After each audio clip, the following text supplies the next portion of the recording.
Saya Siti Kirania dengan NIM 139. Saya Nurul Istiqamah dengan NIM 122. Saya Selvi Santika Putri dengan NIM 136. Di sini kami akan mempersembahkan terkait video penjelasan materi activity based costing agar kita menjadi mahasiswi dan mahasiswa manajemen yang unggul, Fakultas yang go internasional, dan calon pengusaha muda yang sukses. Selamat menonton.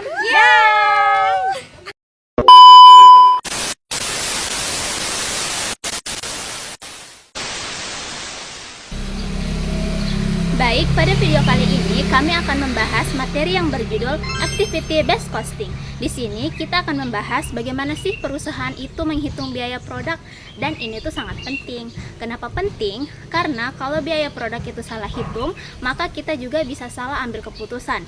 Misalnya, salah kasih harga jual, salah melihat produk yang mana yang lebih menguntungkan, atau malah produk yang rugi itu dikiranya untung.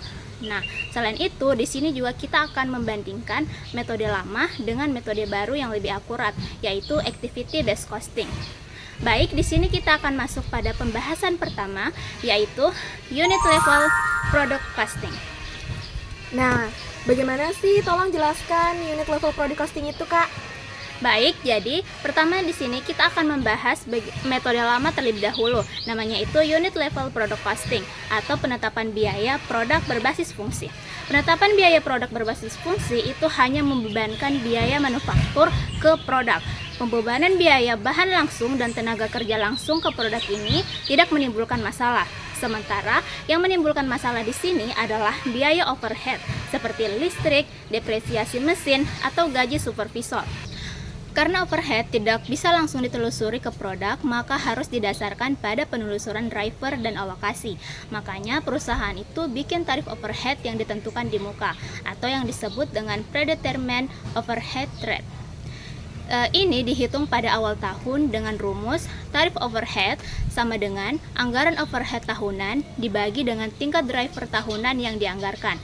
Baik, sebagai contoh, misalnya itu overhead diprediksi $360.000 dan jam kerjanya itu adalah 120.000 jam, maka tarifnya itu adalah $3 per jam. Tarif ini dipakai sepanjang tahun buat menghitung biaya overhead produk, tapi di akhir tahun hasilnya itu bisa beda sama biaya aktual. Kalau biaya yang dibebankannya itu kecil, itu namanya underpaid overhead. Nah, kalau lebih besar itu namanya overpaid overhead. Nah, kenapa perusahaan perlu menggunakan predetermined overhead rate daripada menunggu biaya aktual di akhir tahun? Baik, jadi predetermined overhead rate itu digunakan karena overhead dan produksi itu sering dikeluarkan secara tidak seragam sepanjang tahunnya, dan tidak mungkin menunggu sampai akhir tahun untuk menghitung pembebanan biaya overhead aktual. Karena manajer itu memerlukan informasi biaya produk per unit sepanjang tahun.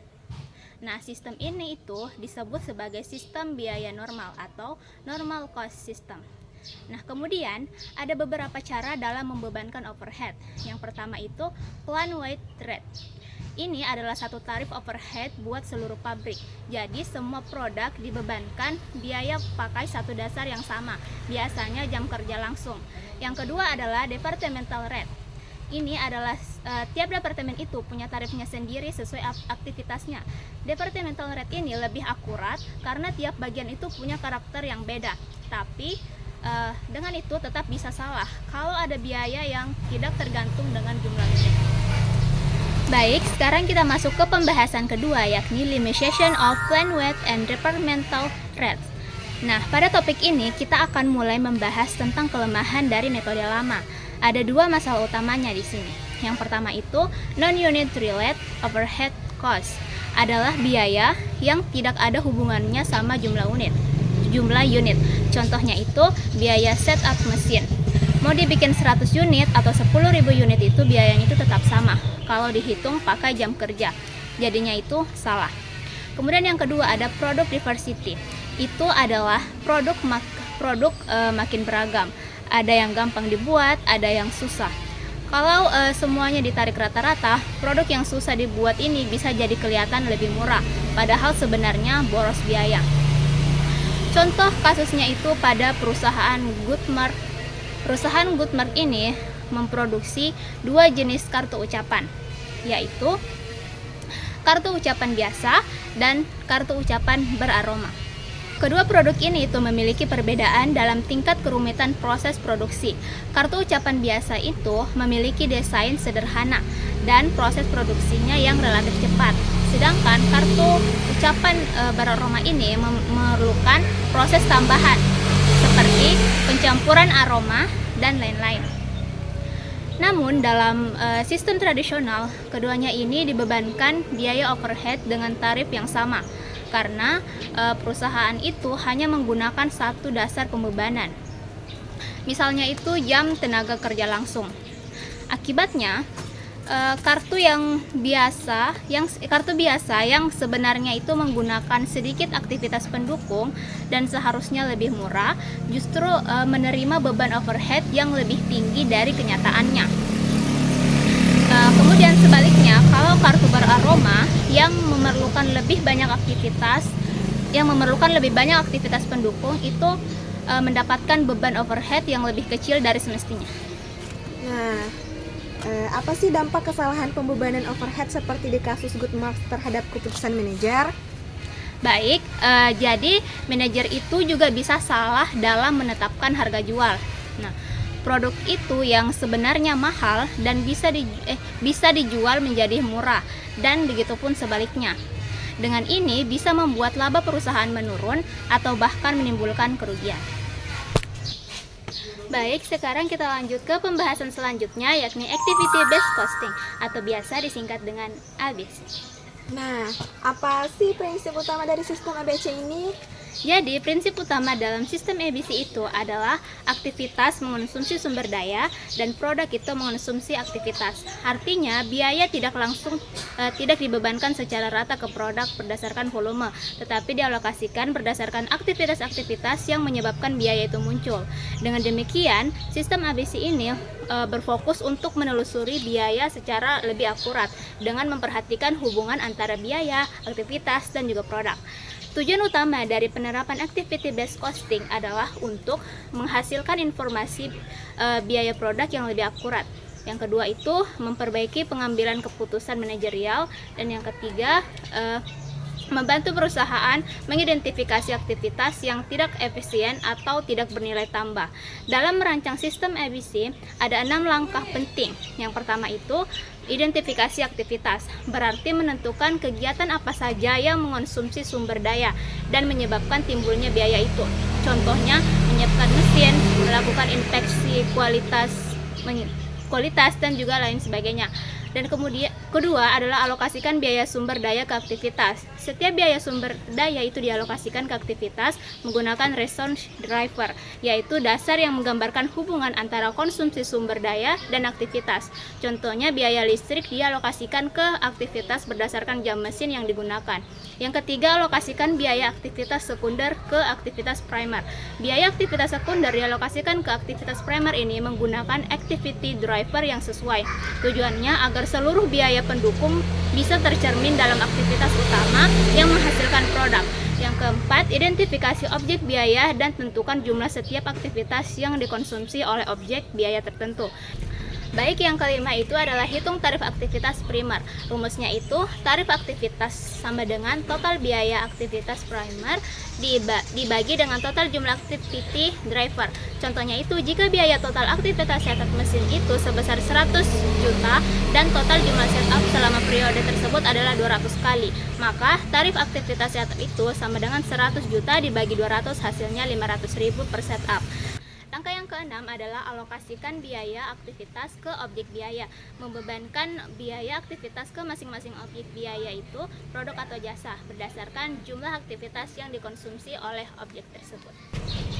Baik, materi keempat adalah reducing the size and complexity of an ABC system. Waktu pertama kali perusahaan itu pakai ABC, mereka seringkali mau sistemnya itu super lengkap.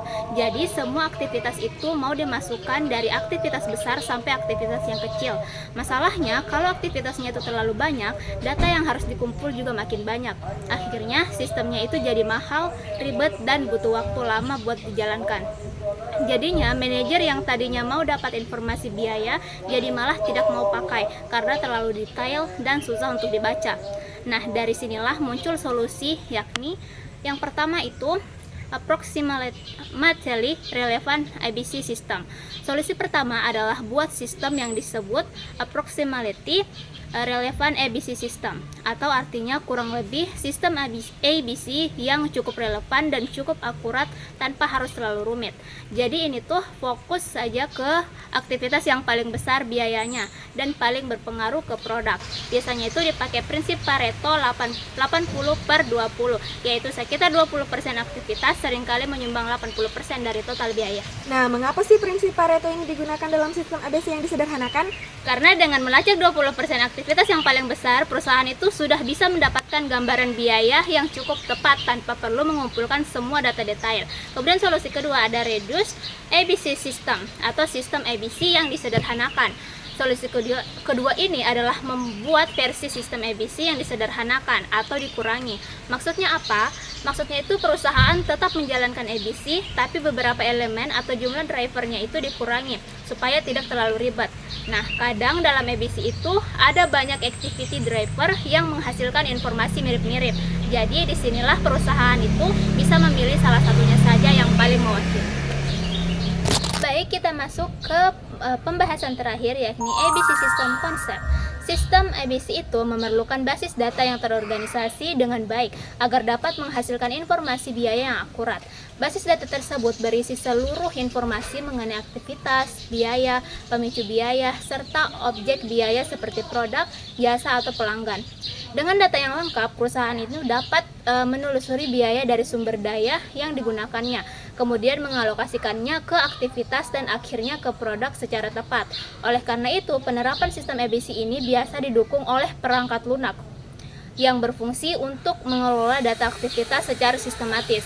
Dalam penerapannya, sistem ABC ini seringkali terintegrasi dengan sistem Enterprise Resource Planning atau ERP. ERP ini merupakan sistem informasi terpadu yang mengelola seluruh kegiatan operasional perusahaan seperti produksi, keuangan, serta sumber daya manusia dan pemasaran. Integrasi antara ERP dan ABC ini sangat penting karena ERP ini menyediakan data operasional yang dibutuhkan ABC dan seperti jam mesin, jam tenaga kerja, atau jumlah pesanan pelanggan. Dengan demikian, sistem ABC ini dapat menggunakan data yang tersedia di ERP tanpa harus melakukan pengumpulan data secara manual. Meskipun saling terkait, ERP dan ABC ini memiliki fokus yang berbeda. ERP lebih berorientasi pada pengendalian operasional harian dan pencatatan transaksi, sedangkan ABC itu berorientasi pada analisis biaya dan pengembalian keputusan manajerial. ERP ini berfungsi sebagai sistem operasional, sementara ABC ini menjadi alat analisis biaya yang membantu manajemen menilai efisiensi dan profitabilitas produk atau aktivitas. Integrasi antara ERP dan ABC ini memberikan manfaat besar bagi perusahaan. Nah, mengapa kombinasi antara ERP dan ABC itu disebut memberi manfaat besar bagi perusahaan? Karena menghasilkan sistem informasi biaya yang lebih akurat dan komprehensif. Data dari ERP ini dapat digunakan ABC untuk menilai aktivitas yang boros, menghitung biaya produk secara realistis, serta mendukung keputusan strategis. Dengan demikian, kombinasi kedua sistem ini membantu perusahaan meningkatkan efisiensi, efektivitas, serta daya saing dalam pengelolaan biaya dan pengembalian keputusan.